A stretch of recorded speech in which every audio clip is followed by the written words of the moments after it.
ഇത് അംഗവൈകല്യമുള്ള കോഴിയാണ് അല്ലേ? നമ്മള് പരിഗണന കൊടുക്കണം. ഇത് ഞാൻ ഒറ്റക്ക് കൂട്ടിലിട്ട് വളർത്തിയാണ്. VIP ആയിട്ട് മനുഷ്യന്മാർക്കായാലും കാല് അംഗവൈകല്യർക്ക് ഒരു പരിഗണന ഉണ്ടല്ലോ എവിടെ കയറിയാലും. അതുപോലെ തന്നെ തള്ളക്കോഴി ഒപ്പം നിർത്തിനോടത്തോളം ഒപ്പം നിർത്തി. പിന്നെ മറ്റു കോഴിനെ പുറത്തേക്ക് ആക്കിയപ്പോ അതിനെ ഒറ്റക്ക് ഉണ്ടാക്കിയിട്ട് ഞാൻ കൂട്ടിലാക്കി ഞാൻ നല്ലപോലെ നോക്കി. ഇപ്പൊ അത് 6 മാസം ഉണ്ടാവാനായിട്ട് ഒരാൾ വന്നിരുന്നു. അപ്പൊ ഞാൻ അതേമാതിരി ഇങ്ങനെ കാണിച്ചു കൊടുത്ത്. അപ്പൊ ആളിനോട് പറഞ്ഞു ഇന്നത്തെ കാലത്ത് സ്വന്തം മക്കളെ നോക്കാത്ത കാലഘട്ടമാണ്. അപ്പൊ ഈ കോഴിനെ ഇങ്ങനെ പരിഗണിച്ച് നോക്കി വളർത്തി നിങ്ങൾക്ക് അവാർഡ് തരണം പോയതാണ്. അവാർഡ് കിട്ടുന്നുണ്ടെന്ന് അവര് പറഞ്ഞത്. അപ്പൊ സ്വന്തം മക്കളൊക്കെ ഉപേക്ഷിക്കണ കാലഘട്ടം ഇത് നടക്കുന്നില്ല. ഇങ്ങനെ നീന്താണ് ചെയ്യുക.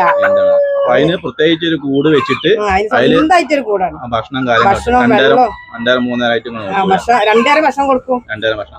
പിന്നെ ഒരു പാത്രത്തിൽ വെള്ളം വെച്ചെടുത്ത് ഒരു പാത്രം ബീഫിൽ വെച്ചെടുത്താല് കൂടുതൽ നിന്ന് കഴിഞ്ഞാല് കൊത്തിക്കൊല്ലും. അപ്പൊ അതിനൊക്കെ രക്ഷ. നിങ്ങൾക്ക് ബർക്കത്തുണ്ടായിട്ട് അത്ര നമുക്ക് പറയാം. ഇതെന്താണ് കോഴികള് അടയിരിക്കണതാ? അത് മുട്ടയിടുന്ന കൂടാണ്. മുട്ടയിടുന്ന നിങ്ങൾ ഇതില് ഈ ബോക്സിലാണ് എല്ലാവരും കോഴി മുട്ടയിടുക അല്ലെ? ചിലപ്പം താഴെ ഉണ്ടാവും മുട്ട. ഞാൻ വരുമ്പോ അത് ശരിയാ. പ്ലെയിൻഡക്കിന്റെ മുട്ട ഒക്കെ എല്ലാം ഫുള്ള് ചെലവായി പോകും.